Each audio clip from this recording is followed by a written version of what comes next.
What's this? A letter for me. Welcome to another episode of Remember the Great Sports Through the Mail Thursdays. Today I'm going to profile 3 recent returns that I got back in the last month, and unfortunately one of the individuals that I'm profiling has passed away. And I will save him for last, and I will profile him. I debated on whether or not I wanted to share his return with you on this channel, but it was so recent, in the last couple months, that I felt that I would still do my due diligence and still do his profile, because these are some of his last autographs he probably signed through the mail. So I'm not going to spoil it, but obviously you can skip ahead to the 3rd return to find out who that is. But I'm just sad to report that individual has passed away that did sign for me through the mail. But that comes with the territory when you write ball players from this era, that are in their 80s and 90s right now. Sometimes you don't get your stuff back. Sometimes you do, and shortly thereafter they pass away after you get them back. So I'm very fortunate to get this individual. And again, fast forward to the 3rd entry if you want to hear about them right now. But right now we're going to jump into the first one, and it is a return from former California Angel / Chicago White Sox catcher Tom Egan. And they weren't too original on the pictures there. You can obviously see that's the same photo. He was 2 years in a row. However, they airbrushed out his logo on his hat for whatever reason.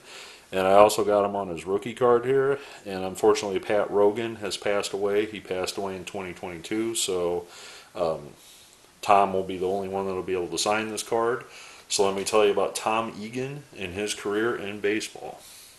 Born in Los Angeles, California, Tom attended El Rancho High School in Pico Rivera, California. He signed a $100,000 bonus contract with the California Angels in 1964. After spending some time in the minors, he was just 19 years old when he made his major league debut on May 27th, 1965. Before a crowd of only 1,898 people in Washington, D.C., when he was the last batter of an Angels game against the Washington Senators. Egan struck out that game against Ron Klein to end the game. In 1965, Egan would appear in 18 total games for the Angels that year. He posted a somewhat decent batting average of .263 during that time, collecting 10 hits in those 18 games. Well, despite this, being the backup catcher, the Angels felt that he would be more suited to be playing Double-A. So in 1966, the Angels sent him to Double-A, where he spent the majority of the season, 109 games behind the plate for their Double-A affiliate. He did, however, appear in 7 games in the major leagues. However, that season he failed to collect a hit completely in that 1966 season, and instead was delegated to duties in Double-A. Well, 1967 was more of the same, except he only appeared in 1 game for the Angels in 1967, but appeared in 112 for their Double-A affiliate behind the plate. 1968, more of the same. However, he did spend some more time in the major leagues. He did appear in 16 games at the major league level for the Angels. However, he spent the bulk of the season, 93 games, catching in AAA for the Angels. Well, finally in 1969, he spent the majority of the season as a backup catcher, just 23 years old at this point. He did spend some time in the minor leagues in 38 games that season. But as the backup catcher for the Angels, he caught 46 games for the Angels that year, but posted just a .142 batting average. Going into 1970, he earned his spot as the backup catcher for the Angels, and he appeared in 79 games and improved his batting average to .238 as the backup backstop. Well, after the 1970 season completed, he was packaged along with pitcher Tom Bradley and Jay Johnstone to be traded to the Chicago White Sox for Ken Berry, Sid O'Brien, and Billy Wynn. Well, with the White Sox, he would continue to be the backup catcher. And as you can see, there he is the White Sox catcher. And he would appear in 85 games that first year with the White Sox in 1971. In 1972, he would appear in 50 games for the White Sox in a backup role.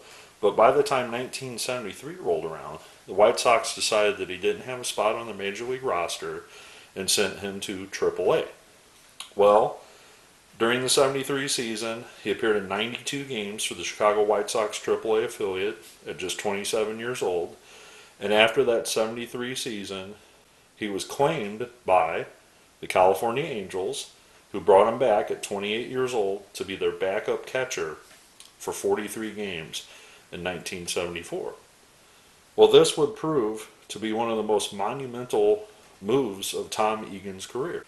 At the end of the season, in 1974, given the assignment on September 24th at Anaheim against the Minnesota Twins, Tom was the catcher of record for Nolan Ryan. He was behind the plate when Nolan Ryan nailed down his third no-hitter of his career, striking out Eric Soderholm with 15 strikeouts that day on the mound. So this would be a career highlight of Tom Egan's being the catcher that caught Nolan Ryan's third no-hitter. He would return in 1975 in a backup role, and after that 1975 season, Tom would be released from his contract, and that would end his baseball career. So a very cool story about Tom Egan. He was actually behind the plate when Nolan Ryan threw his third career no-hitter. Kind of a backup catcher his entire career. And so I want to thank Mr. Egan for signing for me, and we'll move on to the next return. All right, this next one is postmarked from Oklahoma, and it is indeed Oklahoma native Jerry Walker on 1, 2, my all-time Orioles set, and a third.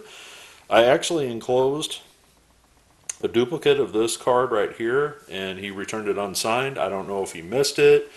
He doesn't sign no dupes, or 3's the limit. Regardless, I'm happy to have Jerry Walker back, and I will tell you about Jerry Walker and his career in baseball. Jerry was born in Oklahoma, and he attended high school in Ada, Oklahoma, and later continued his education at East Central University after he became a pro athlete. He was signed by the Baltimore Orioles as a bonus baby out of Ada High School, and he became a member of the fabled Kitty Corps of the young pitchers signed in the late 1950s by the Baltimore Orioles. This would include Jerry Walker himself, Milt Pappas, Steve Barber, and Chuck Estrada, who all went on to have great long careers in Major League Baseball. One thing that is unique about Jerry Walker is he is one of very few players to have gone straight to the major leagues without ever playing a game in the minors. In his debut on July 6, 1957, against the Boston Red Sox, he failed to retire a batter, issuing walks to Mickey Vernon and Jackie Jensen, and then uncorking a wild pitch. After that wild pitch, Walker was then lifted from the game with both runners scored, giving Walker an earned run average of infinity coming out of his first MLB game.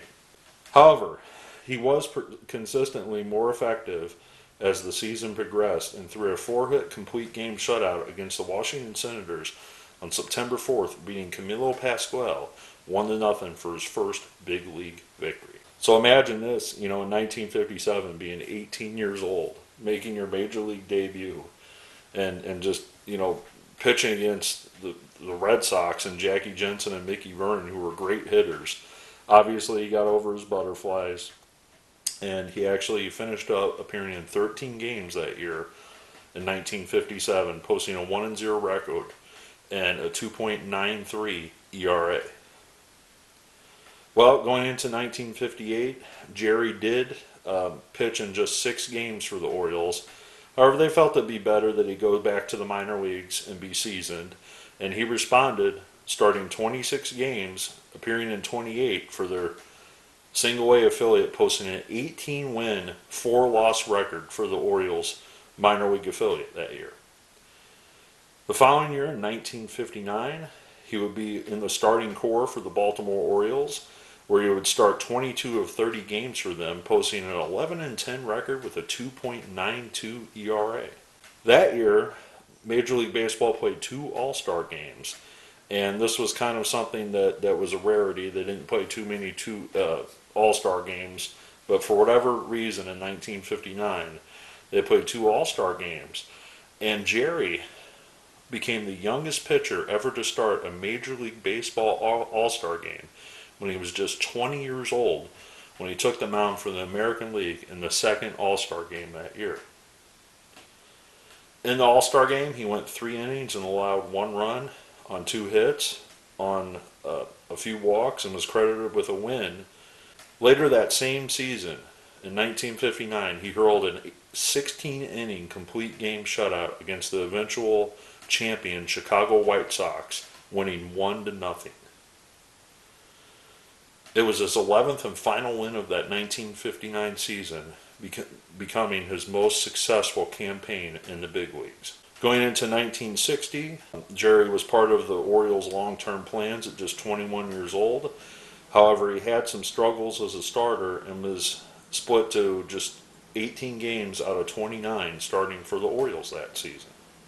Well, after that 1960 season, right before 1961 came around, the Baltimore Orioles packaged him along with Chuck Egan to the Kansas City Athletics for pitcher Dick Hall and Dick Williams. So this is how Dick Hall became a part of the Baltimore Orioles pitching staff, and Dick Hall was a great pitcher for a long time for the Baltimore Orioles, who also, Mr. Hall, recently passed away this year as well, so rest in peace, Dick Hall. And with the Kansas City A's, Jerry was thrown into their starting rotation. He started 24 games for the A's that year, appearing in 36 overall, but posted just an 8-win and 14-loss record. Well, the following year, he would appear in 31 games, starting 21, and posted an 8-9 win-loss record, but his ERA was almost 6, with a 5.90 ERA for that season. Well, after that 62 season, he was traded to the Cleveland Indians for, ironically, the same guy that was traded with him to the Kansas City A's, Chuck Egan. So, find that irony. He was traded along with Chuck Egan to the A's. Egan moved on from the A's to Cleveland, and then he was traded to Cleveland for the guy that just left the Kansas City A's. So that's kind of an irony, twist of fate for Mr. Walker. Well, with Cleveland, he, at this point of his career, was in the bullpen. He appeared in 39 games, posted a 6-6 record that year, his first year in Cleveland. The following year, he would appear in just 6 games for the Indians until he was sent back packing again and went to St. Louis. Well, at the 1964 Cardinals, they went on to eventually play in the World Series that year, and he would not get a call up to the major leagues with the Cardinals. They would finish out the year in 23 games in their AAA affiliate. Well, after the 64 season, the Cardinals didn't have any use for him anymore. However, we'll come back to the Cardinals here in a second. And he went back to the Cleveland Indians. Well, the Indians did not find a spot on their roster at the major league level, which is amazing because he appeared in 56 games, posted a 3.79 ERA for their AAA affiliate, and posted a 6-8 win-loss record. Well, despite that record with the Indians, who were not a very good team, they decided to let him go, and he signed with the powerhouse New York Yankees. Well, the Yankees immediately sent him to AAA as well, and he appeared in 39 games for the Yankees and posted a 3.43 record for them in AAA, but the 66 Yankees did not call him up. Well, he returned in 1967 to the Yankees, and he appeared in just 5 games with their AA affiliate before he was let go from his contract from the New York Yankees in their AA affiliate. By the age of 26, Walker was out of the majors.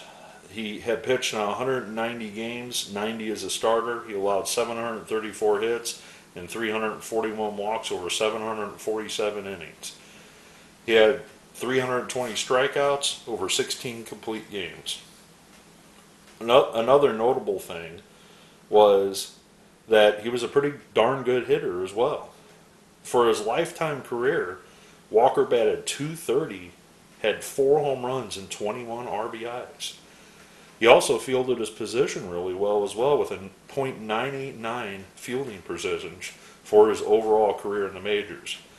It almost makes me wonder if, he wasn't stuck at being a pitcher. I wonder if he could have played, a position like some guys get after they do their pitching career. Most notably, Rick Ankiel comes to mind. If he would have had an opportunity to play the outfield, this guy might have been a good 4th outfielder coming off the bench. Walker's career obviously ended when he was in Double-A with the Eastern League, but he maintained his involvement in organized baseball after his retirement as a player. He was a minor league manager, a big league pitching coach, a scout, and a front office executive.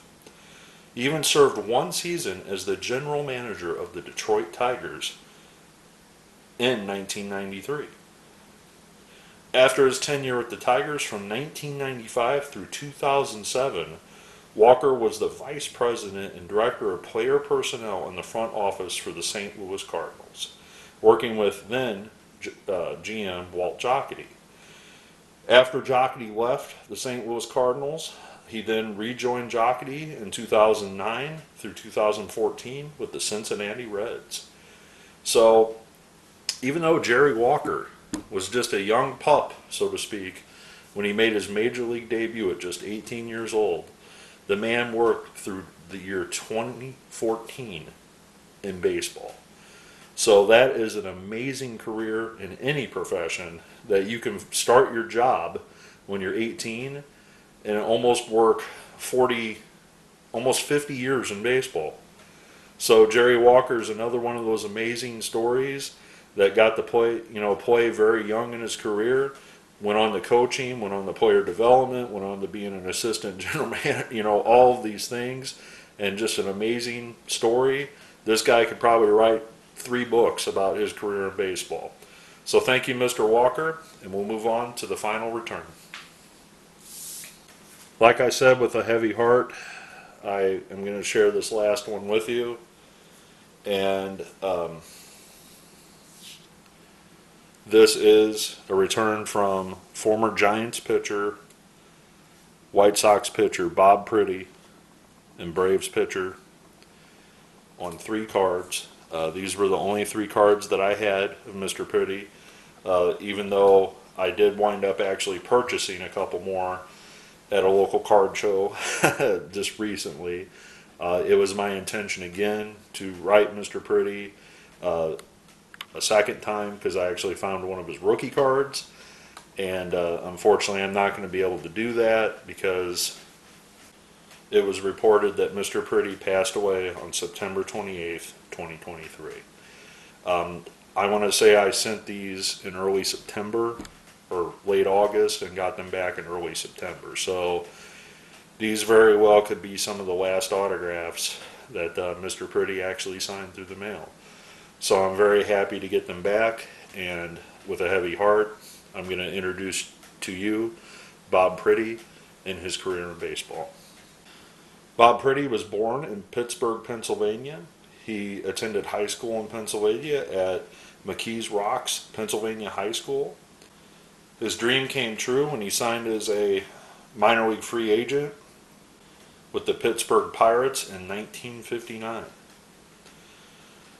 The hometown pitcher was assigned to the Pirates Class D League, where he did struggle quite a bit, posting just a 3-win, 11-loss record his first year in professional baseball at the age of 19, and an ERA of 7.01.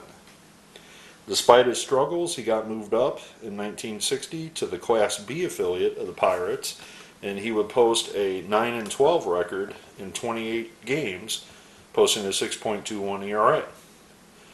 The following year, he would start over again in Class B, and by the end of the season, combined, he would post a 9-3 record in 16 games between their Class B and A affiliate. In 1962, he was ready for AAA, and he appeared in 53 games as a relief pitcher for them in 1962, posting a 10-6 record and a 3.13 ERA. Well, Bob's dream came true. And on September 20th, 1962, he made his major league debut for his hometown Pittsburgh Pirates. Bob would appear in 2 total games that year for the Pirates in 1962, winning his first game in one of those games and posting a 3 ERA in just 3 innings pitched. Well, the 1963 season came around, and Bob was delegated to back the AAA affiliate, and he responded well, posting a 5-2 record, but his ERA was a little high at 5.06 in 40 games pitched. In 1964, he was back in AAA. However, this time, the Pirates took notice, and he got to come up to the major leagues, where he excelled in 19 games, posting a 3.93 ERA and a 1-2 record. Well, after the 64 season completed, the Pittsburgh Pirates decided to trade him to the San Francisco Giants for veteran catcher Del Crandall. Well, I guess there was some arrangement worked out because the Pirates actually got to use him in their AAA affiliate even though he was already traded to the Giants. Kind of a messed up scenario, so he was on loan in the development system for the Pirates, and he was actually the property of the Giants. Well, he posted an 8-4 record with the 2.76 ERA on loan to the Pirates, and this garnered him a promotion to the Giants that year, where he appeared in 8 games, posting a 1.74 ERA. Well, by the time 1966 rolled around, Bob was ready to be part of the bullpen of the Giants. He appeared in 38 games, posted a 6-win and 3-loss record and a 3.96 ERA. After that 1966 season, the Giants decided to trade him for veteran starter Mike McCormick. Well, this is a trade straight up for McCormick, and McCormick went on to have a strong career, obviously with the Giants. And Bob spent just that one season with the Washington Senators, where he posted a 3-win, 7-loss record in 46 games. After that 67 season, the Senators decided to package him in a deal to the Chicago White Sox that yielded Ron Hansen, Dennis Higgins, and Steve Jones. While with the White Sox, his record plummeted, would be the best way to put it, where he just had 3 wins and 11 losses that year in 1968. Well, he went into the season in 1969 starting out with the White Sox, appearing in 4 games. However, they decided to trade him to the California Angels, where he would spend the bulk of the season, 19 games, in the Angels' AAA affiliate. 1969 rolled around, and Bob had a spot in the Angels' bullpen, where he appeared in 15 games and posted a 0-1 record. Almost at the end of the season in September of 1969, Bob was shipped to the Atlanta Braves. He appeared in just 1 game for the Braves to finish out the year. In 1970, at the age of 30, Bob was part of the Atlanta Braves bullpen, where he appeared in 41 games, posting a 5-5 record that year. 1971 was more of the same, where he appeared in 40 games for the Braves that year, posting a 4-9 record. When it was all said and done, for his major league career, Priddy appeared in 249 games, 220 in relief, and posted a 24-38 win-loss record. He also had 18 saves in 3 complete games and 536 innings pitched, along with 294 strikeouts for his career. That lasted from 1962 to 1971. So again, I want to say thank you, Mr. Priddy, for signing these autographs. By me sharing this video, you will always be remembered on this channel, and I hope others do come to this channel and see this video and see your profile, because you were definitely, one of the greats, during the 1960s, during your pitching era. I also want to thank Mr. Jerry Walker for signing my all-time Orioles card along with his Orioles rookie card. I also want to thank Tom Egan for signing his 4 as well. I want to thank you for taking the time to watch this video. Hopefully you learned a little bit about these players and enjoyed this video. And as always, happy collecting.